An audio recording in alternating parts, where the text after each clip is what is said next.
내일 대비도 해봐야 되겠죠. 내일 시초가에 공략할 만한 종목을 두 분의 전문가께 들어보도록 하겠습니다. 일단은 김태성 이사님 어떤 종목 보고 계세요? 네, 일단 뭐 결국엔 제가 오늘 가장 많이 말한 실적에 대한 이 포인트를 잡아야 되지 않을까라는 생각이 듭니다. 지금은 실적이 만약 잘 나오지 않는다라고 하면 경기 침체에 대한 이야기가 나오면서 해당 종목에 따른 이제 부정적인 이슈가 좀 많을 수밖에 없기 때문에 3분기 실적이 잘 나오는 쪽에 저는 포커스를 좀 맞춰야 되지 않을까라는 생각이 들어서 일단 그중에서 3분기 실적이 잘 나온 반도체, 특히 이제 비메모리 쪽에서 한번 찾아보면 이 심텍이라고 하는 기업이 최근에 이제 수급도 굉장히 개선이 많이 되고 있고 실적에 대한 기대치 충분히 하반기보다 내년까지 좀 길게 볼 수 있는 부분들이 많기 때문에 좀 말씀드려보면 일단 올해 22년 3분기 같은 경우에는 실적이 굉장히 이 컨센서스를 좀 상회하는 모습을 좀 보였습니다. 그렇기 때문에 충분히 관심 있게 보자라는 의견 한번 드려보는 것이고요.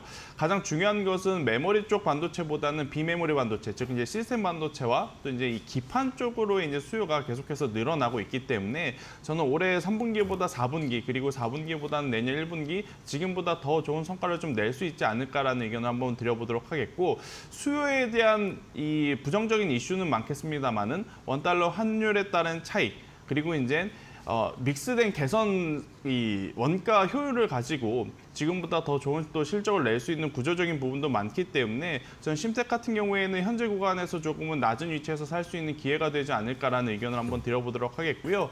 많은 종목분들이 지금 조정을 받고 나서 이제는 기술적 반등으로 멈출 것인지 아니면 여기서 한 번 더 레벨업이 될 것인지에 굉장히 주요한 위치에 좀 서 있는 상황이라서 여기서 이제 만약 상승을 하게 된다라고 한다면요. 저는 4만 원이라고 하는 장기 이평선을 좀 돌파하는 모습이 나올 가능성이 높다라고 생각이 들어서 목표가는 42,000원을 한번 제시드려 보도록 하겠고요. 뭐 42,000원이라고 하는 목표가가 이 돌파하게 되면 저는 충분히 5만 원까지도 좀 바라볼 수 있다는 의견 한번 드려보면서 대신에 손절가는 굉장히 좀 짧게 잡아드렸어요. 32,000원이라는 가격대가 이탈이 되게 되면 그때는 우선 차후에 다시 매수를 할 때 하더라도 리스크 관리 차원에서의 매도는 지금 필요하다. 지금은 현금 자산을 주식에 이제 묶이는 것보다는 굉장히 또 빠른 매매, 빠른 트레이딩을 하는 게 더 좋지 않을까라는 의견까지 한번 드려보도록 하겠습니다.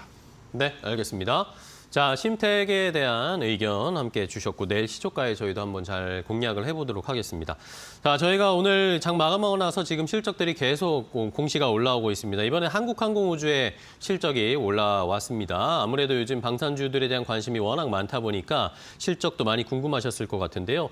자, 일단은 매출 같은 경우에는 보시는 것처럼 6,089억 원 정도를 기록을 했습니다. 전년 동기 대비해서 36% 넘게 증가했고 영업이익이 좀 드라마틱한데 자, 영업이익이 305억 원을 기록을 했습니다. 전년 동기 대비해서 978% 증가한 엄청나게 증가한 수치입니다. 워낙 뭐 작년 9월과 작년 3분기, 4분기 실적이 좋지는 않았지만 기저효과가 있지만 어쨌든 이 많은 영업이익의 증가 때문에 오늘 주가도 역시 장 마감할 때 상승이 높게 나왔는데 실적도 일단은 긍정적으로 좀 반응이 나오면서 과연 내일도 이 상승세 이어갈 수 있을지 한국항공우주의 호실적까지 함께 체크를 해봤습니다.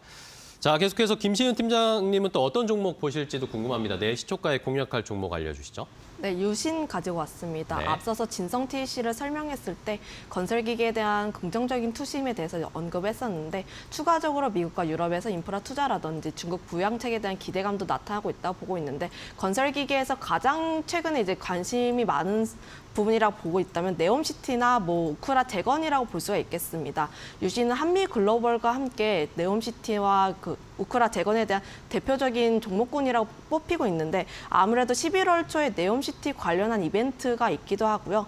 우크라 재건과 관련했을 때 뭐 전쟁은 아직 끝나지 않았지만 국가적인 차원에서 이야기를 하고 있고 이후에서도 계속적으로 이야기가 되고 추진이 되고 있는 부분이 있다 보니까 관련 부분에서 이전보다는 현실 가능성이 높아지지 않았을까라는 기대가 나오고 있습니다. 특히 규모 자체가 워낙 크다 보니까 한두 국가에서만 수주를 하는 게 아니라 우리나라까지도 수주 가능성이 있고 특히 국내 기업 같은 경우에는 뭐 기술력이라든지 경쟁력이 굉장히 뛰어난 부분이다 보니까 관련해서 기대감이 있다고 볼 수가 있겠습니다. 특히 유신 같은 경우에는 지난 채용을 했을 때 사우디 현지에서 근무가 가능한 사람을 채용한 이력이 있다 보니까 관련해서 기대감 계속적으로 나오고 있는 모습 보여주고 있다라고 보시면 좋을 것 같은데 특히 오늘 한미 글로벌 같은 경우에 주가가 꾸준히 우상향을 하고 있는 모습 보여주고 있습니다. 10% 넘는 상승력을 보여주고 있기 때문에 이런 종목군들을 조금 주가의 위치가 좀 높다 보니까 부담스럽다라고 하시는 분들 같은 경우에는 순환매를 기대를 하면서 유신 한번 접근해 보시는 것이 좋지 않을까라고 말씀드려보도록 하겠고요.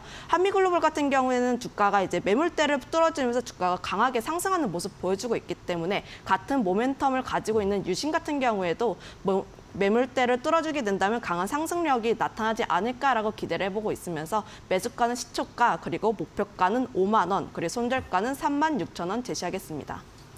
네, 좋습니다. 마지막 유신까지 네옴시티나 그리고 앞으로 우크라이나 재건과 관련된 수혜를 볼 수 있는 종목 한미글로벌이 부담스럽다면 유신을 살펴보자라는 의견을 주셨으니까요. 저희도 내일 시초가에 한번 잘 지켜보도록 하겠습니다. 자, 오늘 두 분의 전문가님 좋은 종목 소개해 주셔서 감사하고요. 김도훈 캐스터도 시황 정리해 주느라 고생 많으셨습니다. 세 분 다 고생하셨고 다음 시간에 또 뵙겠습니다. 고맙습니다.